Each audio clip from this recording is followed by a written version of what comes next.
और बड़ी जानकारी सामने आ रही है, रुक कर लेते हैं। हरियाणा बीजेपी में इस्तीफों का दौर लगातार जारी है। इस वक्त की बड़ी जानकारी आपको दे दें, पानीपत में बीजेपी को एक और बड़ा झटका लगा है। तो देखिए, प्रदेश कार्यकारिणी सदस्य से संजय छोकर ने इस्तीफा दे दिया है। इस वक्त की बड़ी जानकारी, समालका सीट से टिकट की दावेदारी कर रहे थे। अब देखिए, उन्होंने बीजेपी ने मनमोहन भड़ाना को समालका से प्रत्याशी बनाया है और हरियाणा बीजेपी में इस्तीफों का दौर लगातार जारी है। इस वक्त की बड़ी जानकारी आपको दे रही है। पानीपत में बीजेपी को एक और बड़ा झटका लगा है। प्रदेश कार्यकारिणी सदस्य से संजय छोकर ने इस्तीफा दे दिया है।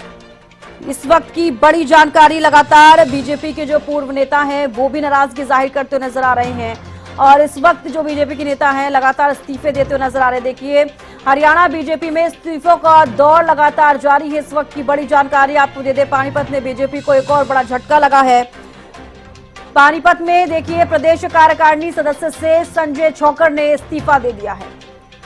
एक और बड़ा झटका बीजेपी को, समालका सीट से टिकट की दावेदारी कर रहे थे। बीजेपी ने मनमोहन भड़ाना को टिकट दे दी और इसी की नाराजगी में फिर से पानीपत से बड़ी जानकारी कि पानीपत में बीजेपी को एक और बड़ा झटका लगा है। प्रदेश कार्यकारिणी सदस्य से संजय छोकर ने इस्तीफा दे दिया है। तो देखिए, बड़ी जानकारी आपको दे रहे हैं। इस वक्त की समालका सीट से टिकट की दावेदारी कर रहे थे, उन्हें टिकट बीजेपी की तरफ से नहीं दी गई है। बीजेपी ने मनमोहन भड़ाना को समालका से प्रत्याशी बनाया है। कहीं ना कहीं फिर से नाराजगी देखिए एक और नेता में देखी जा रही है।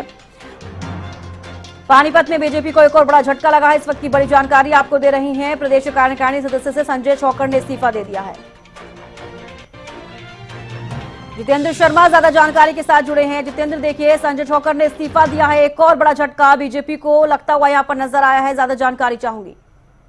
बिल्कुल बिल्कुल, देखिए, अभी जिस तरीके से जो है प्रदेश कार्यकारिणी में जो संजय छोकर एक बड़ा नाम था और वो कांग्रेस से जो है शामिल हुए थे बीजेपी को लेकर, लेकिन जिस तरीके से उनका टिकट कटने के बाद जो है उनका इस्तीफा हुआ। और अभी एक चीज और मैं एक ब्रेकिंग दे दूं आपको कि यहाँ तो थे शशिकांत कौशिक भी एक बड़ा चेहरा माने जा रहे थे, उन्होंने भी एक मीटिंग रखी है जो 8 तारीख को बहुत बड़ा फैसला ले सकते हैं। तो सबसे बड़ी बात यह है कि जिस तरीके से एक पहली लिस्ट आने के बाद जो है बीजेपी में जो है हड़कंप मचा है। तमाम नेता जो उम्मीदवार जताए जा रहे थे जिनकी टिकट कटी है वो कहीं ना कहीं इस्तीफा दे रहे हैं और अब खुल के उनकी नाराजगी भी सामने आई है। हमने संजय छोकर से भी बात की तो उनका यही कहना था कि जिस तरीके के मैंने काम किए हैं, उस समय मेरे समय में मुख्यमंत्री जो है मनोहर लाल खट्टर थे, खट्टर के टाइम जो है मैंने काम करवाए, पब्लिकली काम करवाए, लेकिन मुझे मिला क्या? तो कहीं ना कहीं उनकी जो नाराजगी है वो सबके सामने आ रही है और वो भी कोई बड़ा फैसला ले सकते हैं। ये भी हो सकता है कि वो निर्दलीय समालका से खड़े हो जाएं। ये मैं एक बड़ी अपडेट दे रहा हूँ जी।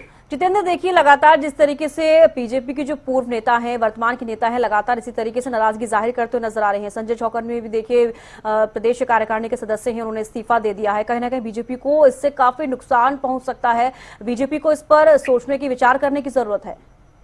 बिल्कुल बिल्कुल, देखिए, क्योंकि संजय छोकर जो है बड़ा चेहरा है। वो सबसे बड़ी बात यह है, अगर कांग्रेस में आप देखें उनका कद जो था रणदीप सुरजेवाला के साथ कंधे से कंधा मिलाकर रहते थे और कहीं ना कहीं उस समय जो राहुल की टीम थी तो उनका बड़ा अदब से उसमें नाम लिया जाता था। लेकिन जिस तरीके से अब उनका टिकट कटा है, टिकट कटने के बाद जो उनके अंदर बदलाव हुआ है और दूसरी बात है उन्होंने मीटिंग करने के बाद हमसे बात करते हुए इस पे ये कहा है कि जो भी निर्णय होगा जो आम पब्लिक करेगी, तो हो सकता है वो निर्दलीय भी आपको समालका से खड़े दिखाई दे जाए। तो कहीं ना कहीं लेकर जो है जो जिस तरीके से दावेदारी पेश की जा रही थी तमाम लोगों की, उसमें चाहे शशिकांत कौशिक हो या संजय किवाना हो, तो वो सभी जो है वो नाराज है। नाराजगी अब वो किस तरीके से जाहिर कर रहे हैं ये धीरे धीरे खुलकर सामने आ रहा है। कुछ लोग त्याग पत्र दे रहे हैं, कुछ लोग भीतरघात के लिए बना रहे हैं, कुछ पार्टियों से अलग अलग कॉन्टेक्ट कर रहे हैं। क्योंकि देखिए, अभी कांग्रेस की जो है लिस्ट जारी नहीं हुई है। जो पहली लिस्ट जारी होगी उसके लिए भी बहुत सी कोशिश ये जारी की जा रही है कि कहीं ना कहीं उनका नाम जोड़ा जाए, उनकी मीटिंग हो।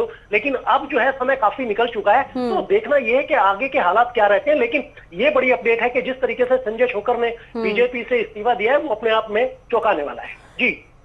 देखिए, लगातार जिस तरीके से संजय छोकर का हम जिक्र कर रहे हैं, आपने भी जिक्र किया कि निर्दलीय चुनाव लड़ सकते हैं, ऐसे में लंबी लिस्ट होती जा रही है। पहले भी ऐसे कई नेताओं के नाम सामने आए हैं। नैनपाल रावत का हम जिक्र कर ले और भी कई ऐसे नेता हैं जो निर्दलीय चुनाव लड़ने की घोषणा कर चुके हैं। सावित्री जिंदल का हम जिक्र कर ले। देखिए, लगातार अगर इसी तरीके से सभी लोग निर्दलीय चुनाव लड़ने पर आ जाएंगे तो कांग्रेस, ये बीजेपी के लिए काफी मुश्किल हो जाएगा और ये विधानसभा चुनाव में काफी कड़ी टक्कर उनको मिल सकती है। बिल्कुल बिल्कुल, देखिए, मैं सबसे बड़ी बात यह है कि अगर आप भाजपा की बात करें तो जो 26 सीटें हैं उसमें जो विरोध जारी है, एक मंत्री है, एक विधायक सहित 19 के इस्तीफे तो हो चुके हैं। और आज जो है आपको आज भी बड़ी अपडेट मिल सकती है पूरे हरियाणा की अगर मैं बात करूं। लेकिन जो संभाल का विधानसभा है तो उसमें कहीं ना कहीं जो है नाराजगी है। वहीं मैं आपको ये भी बता दूं कि इसराना से भी ऐसी छोटी बड़ी नाराजगी जाहिर हो रही है। तमाम पानीपत की चारों विधानसभा सीटों से कहीं ना कहीं लोग भी जो है दबी जुबान में जो शहरी सीट थी, शहरी की बात करें तो कहीं ना कहीं हमने प्रमोद विज से भी बात की थी, जो जिनको टिकट मिला है, बीजेपी ने उनको टिकट दिया है। तो हमने जो है वहां के जो करनाल से पूर्व सांसद थे संजय भाटिया, उनको लेकर भी कहा था कि आपकी कुछ अनबन हुई थी तो आपको दोनों को जो है केंद्रीय मंत्री मनोहर लाल खट्टर ने बुलाया था। तो उन्होंने साफ इनकार किया कि बुलाया जरूर था लेकिन मैं काम की वजह से। तो आप अंदर देख सकते हैं कि किस तरीके से एक भीतरघात चल रहा है और उसको जो डैमेज हो रहा है उसको किस तरीके से जो है बीजेपी आला कमान जो है कैसे हल करती है। हमने मुख्यमंत्री की वो तस्वीर भी देखी कि कुछ नेता जो है उनसे हाथ नहीं मिलाते, निकल जाते हैं, नाराजगी जाहिर कर रहे हैं। तो अब सबसे बड़ी बात बीजेपी के लिए ये होगा कि वो किस तरीके से उनको मनाते हैं, क्योंकि समय बहुत कम है और अभी फिलहाल जो है कांग्रेस की तरफ से जो है पहली लिस्ट आना बाकी है। और उसमें एक चीज और भी है, जिस तरीके से खिलाड़ी उनके साथ आ रहे हैं, विनेश फोगाट हो, तो वो एक बहुत बड़ा रोल भी अदा कर सकती है। तो ये जो है सबसे बड़ी नाराजगी का कारण भी हो सकता है। और लेकिन आत्मघात में ये जरूर कहूंगा कि कहीं ना कहीं बीजेपी ने जिस तरीके से पहली लिस्ट जारी की है उसमें काफी नाराजगी जो है उभर कर सामने आई है और इस्तीफे की एक तरीके से झड़ी लग गई है। जी चलिए, बेहद शुक्रिया जितेंद्र हमारे साथ जुड़ने के लिए और तमाम जानकारी देने के लिए। तो देखिए, बीजेपी ने मनमोहन भड़ाना को समालखा से प्रत्याशी बनाया है। ऐसे में जो संजय छोकर हैं वो नाराज होते नजर आए हैं। और साथ ही आपको बता दें कि प्रदेश कार्यकारिणी के सदस्य रहे हैं, उन्होंने इस्तीफा दे दिया है। पानीपत में बीजेपी को एक और बड़ा झटका लगा है।